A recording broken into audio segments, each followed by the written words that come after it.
એના ઘરવાળાઓને એવું લાગે છે કે હું લકી છું એ લોકો માટે. એક તો એ લોકોને મારી ઉંમર સામે વાંધો છે. શું તમે મુંબઈ આવો છો બાપુ? આયલા જિંદગીનું છેલ્લું ધીંગાણું રમવા. તો આજે રાત્રે આપણે ફાઇનલ મેચ રમી જ નાખીએ. તમે કોને એ કરીએ. આ બધાને ભેગા કરીને આપણે કઈ મોટી તોપ ફોડવાની છે. લક્ષ્મી કોણ છે? એટ લાસ્ટ મારી નોકરી લાગી ગઈ, થેન્ક ગોડ. બધાના સપના પૂરા થતા હોય તો હું લગ્ન કરવા તૈયાર છું. તારે નસીબ જોઈએ છે, દહેજ નહીં. હું અને સંજના બંને નથી માનતા કે એ લક્ષ્મી છે કે એ સુકન્યા છે.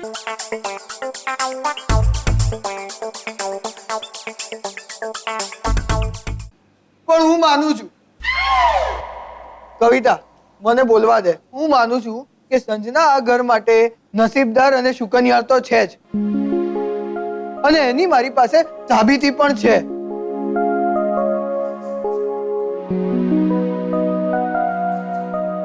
સાબિતી? હા, સાબિતી તો તમારી પાસે પણ છે મોટા ભાઈ. પણ શું છે, ઉંમરની દિવાલના કારણે છે ને ચોખ્ખી દેખાતી નથી. જો હું વાત ટૂંકમાં પતાવું છું. 2 અઠવાડિયા પહેલા સંજના રવિવારે આપણે ત્યાં આવવાની હતી, બરાબર? અને એ વખતે આપણે ત્યાં લાઈટ ગઈ હતી ને આપણે બધા એવું માની લીધું હતું કે લાઈટ આવશે જ નહીં. અને જેવા એના ઘરમાં પગ પડ્યા ને એવી જ લાઈટ આવી ગઈ. અને બીજી વાત, 5 દિવસ પહેલા હું એક ફોનની રાહ જોતો હતો અને એ ફોન નહોતો આવ્યો. અને બધાએ કીધું ફોન નહીં આવે. મેં પણ માની લીધું હતું કે એ ફોન નહીં આવે. અને જેવા સંજનાના પગ ઘરમાં પડ્યા અને હજુ એને પાણીએ નથી પીધું ત્યાં જ મને કોલ આવ્યો અને મારી જિંદગીની સૌથી મોટી કમાણી 2.5 લાખ મેં કરી. અને ના છેલ્લી વાત આજની જ વાત છે. આપણો વિપુલિયો 1.5 મહિના પહેલા નોકરીનો ઇન્ટરવ્યુ આપવા ગયો હતો અને ત્યાંથી કોઈ જવાબ નહોતો આવ્યો. એટલે કાલે બીજી નોકરી માટે ઇન્ટરવ્યુ આપવા જવાનો હતો. પણ જેવી આ છોકરી સંજના ઘરમાં આવી, એના પગ પડ્યા આજે, ત્યાં જ વિપુલિયાને ફોન આવ્યો અને એની નોકરી પાકી થઈ ગઈ. તમે જ લોકો મને કહો કે આને લક્ષ્મીના પગલા કે નસીબ ના કહેવાય તો શું કહેવાય? હે, આ લક્ષ્મી કોણ છે? અને હા, વિપુલભાઈ ઇન્ટરવ્યુ આપવા ગયા એ પહેલા સંજના એમનો ચાથી અભિષેક કર્યો તો એ વાત તો આજે ખબર પડી. આ નયનની વાતમાં દમ કાઢી નાખે એવો દમ છે. I have never thought that way. એક minute. I really want to clear this. મારું માનવું છે કે આ માત્ર સંજોગો છે. હવે મારો વારો. નસીબ શું છે એ મને નથી ખબર, પણ બા છેલ્લા 20 વર્ષોથી સારા નસીબની રાહ જોઈ રહી છે. આ પ્રાચી ખૂબ જ હોટ છોકરી છે. હા, પહેલા તો મને એમ કે ફક્ત માનસીની ફ્રેન્ડ છે, પણ હવે એ મારી પણ સારી ફ્રેન્ડ છે.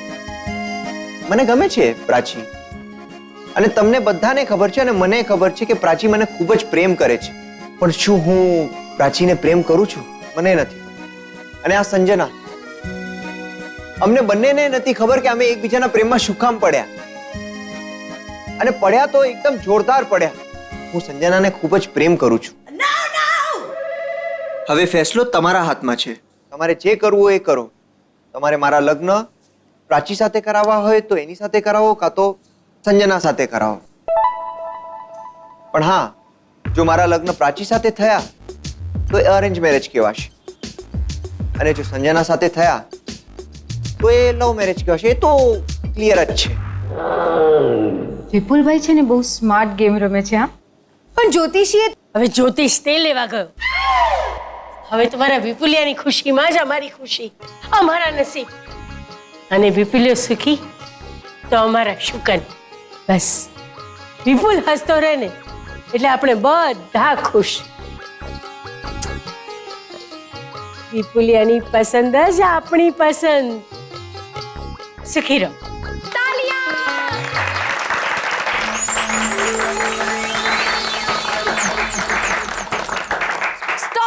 સ્ટોપ.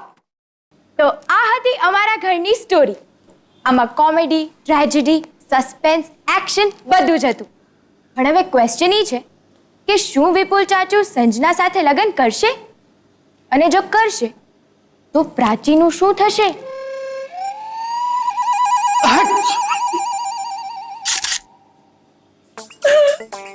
લક્ષ્મીજી મારે સાથી ના હોય તો મારે શું?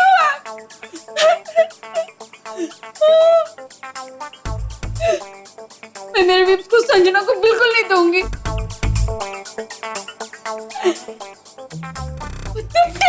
I will not accept this. I will strike back. હવે આ સંજના તો ઘરમાં આવી જવાની, પણ એ લક્ષ્મી સાથે લાવશે કે પછી એ પણ અમારી સાથે બેઠી બેઠી ટીવી સિરિયલ જોયા કરશે? આવું છું થોડે, આવું છું. આવું કરવાનું એમ. મને મેલીને ભાગી જવાનું. હું તારા મુંબઈમાં આવું છું. Yes Sanjana, I am coming to Mumbai. You just weight and watch.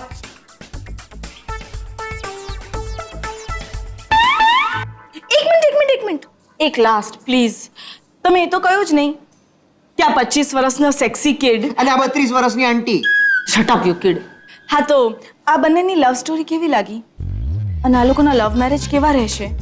I mean you know marriage બરાબર થશે ને? તમે અમારા મેરેજમાં આવશો?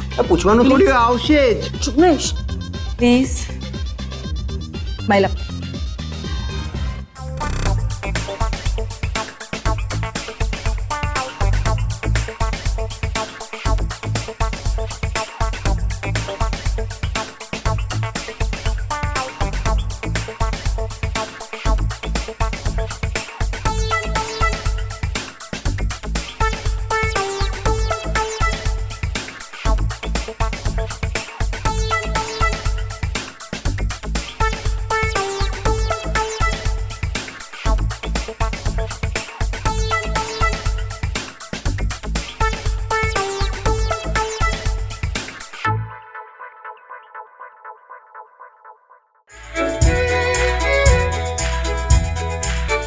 Sony Live.